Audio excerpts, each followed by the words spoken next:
Peta ini, yang garis biru ini adalah yang kita kenal sebagai garis sutra di China. Nah, lihatlah garis merah. Garis merah ini jauh lebih panjang daripada garis biru. Ini membuktikan bahwa bangsa kita itu sudah pandai mengarungi lautan dengan kapal-kapal besar, Finisi misalnya, orang-orang Bugis kita yang mengelilingi dunia begitu jauh. Dan inilah bukti kembali lagi kebesaran bangsa kita.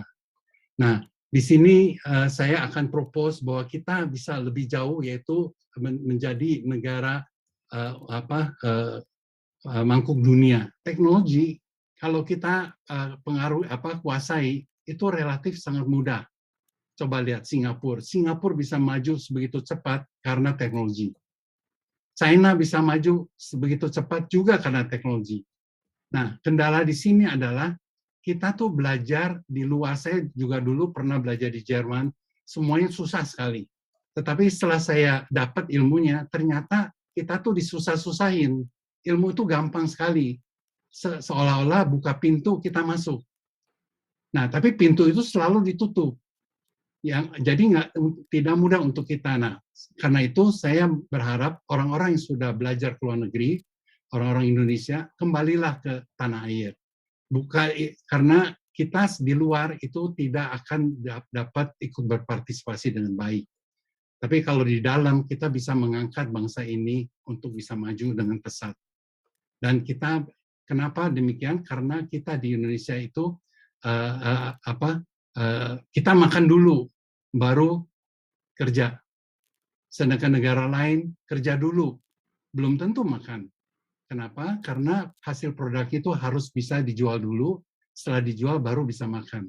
Nah, kelebihan ini yang membuat kita bisa menjadi negara yang nomor 1 di dunia.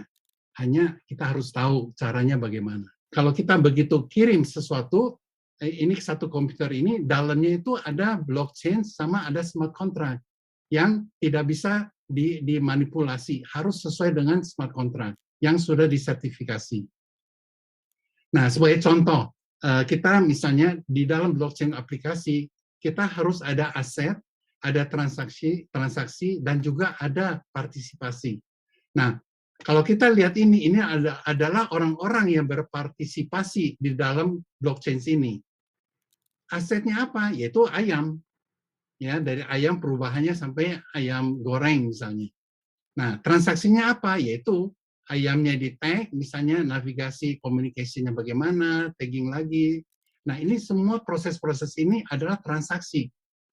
Dan ini semua yang implementasi oleh yang disebut blockchain. Tidak hanya tercatat, tapi juga traceability. Ini penting sekali. Jadi kalau kita dari awal sampai mundur lagi, kita bisa nge-trace apa sih yang terjadi pada si ayam ini atau si aset ini. Menggunakan QR code, begitu kita scan dari toples ini di QR code, maka sejarahnya dari A sampai Z itu akan keluar. Jadi orang tuh yakin bahwa kopi ini tuh asal dari mana, ditanamnya bagaimana, fertilizer-nya apa yang dipakai, dan sebagainya. Yang paling cocok untuk interpretasi ini adalah steward ownership. Jadi kita perusahaan itu bukan milik satu orang aja, tapi milik bersama. Jadi profit serve purpose. Jadi kalau kita profitnya untuk berbuat sesuatu, itulah yang kita lakukan. Jadi majority of profit are reinvest or donated. Ya, nggak dimanipulasi. Terus self-governance, majority of voting right are held within the company. Jadi saya membayangkan kita naik kapal layar, di mana kita ada nakoda. Nakoda penting, tapi yang pelempar jangkar, penurun jangkar juga orang penting. Selain itu yang angkat layar, turunkan layar juga penting. Tukang masak juga penting.